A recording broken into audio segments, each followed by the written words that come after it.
So to give an example, we have a 28-week preterm baby on day 4, 1.2 kilogram birth weight. The total fluid intake is 120 ml per kilo per day, a bit restricted because of PDA. The baby is on 20 ml per kilo of feeds and Hepsal through the UAC at 0.5 ml per hour. Medications total of 15 ml per kilo per day. So including this Hepsal, the total medication is 15 ml. So the lipids at 3 grams per kilo per day, 5 ml of 20% lipid is 1 gram. So 5 times 3, 15 ml.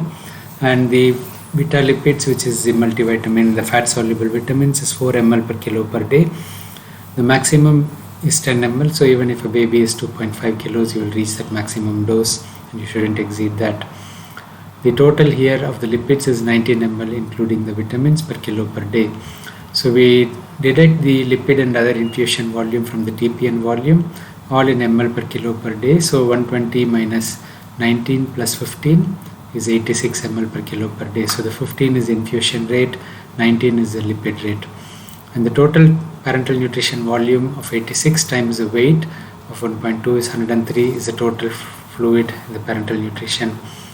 The hourly TPN rate is 103 divided by 24, 4.3 ml. And the lipid rate is 1.9, 19 times 1.2 divided by 24, so 0.95 ml. We usually give the lipids as a 24-hour infusion.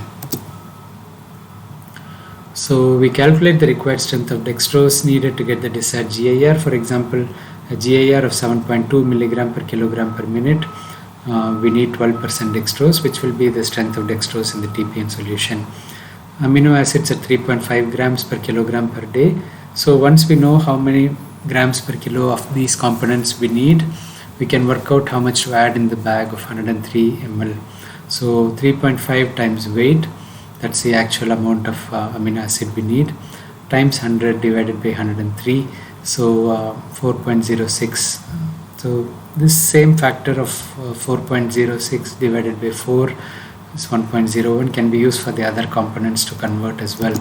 So sodium, potassium, calcium, phosphorus are all added as per requirement, and if acetate is needed, sodium chloride is substituted with sodium acetate.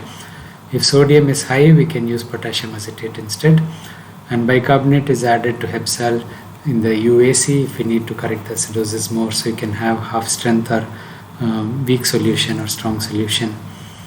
Heparin we tend to add at 0.5 units per ml of the TPN solution for central TPN. So this is how we calculate the TPN requirements.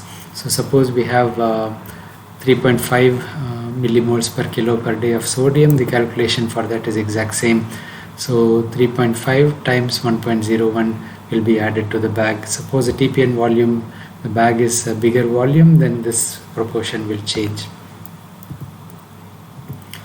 So assuming the baby needs 2 millimoles per kilo per day sodium, 1.5 millimoles per kilo per day potassium, and 1.5 millimoles of calcium and phosphorus each. The magnesium is 0.15 millimoles usually, and this is how we calculate how much will be added of each of these electrolytes. So finally we prescribe the pedi trace, which is trace elements and the multivitamin. The TPN lipid infusion tubing should be wrapped in light proof material to avoid denaturation from light exposure. The TPN should be reconstituted under laminar flow in the pharmacy, and nothing should be added once it is prepared. In resource limited settings, using amino acid and lipid separately with infusion of dextrose and electrolytes is used sometimes, but it is not ideal because the other components are not complete. So even in resource limited settings, try to use appropriate amount of TPN.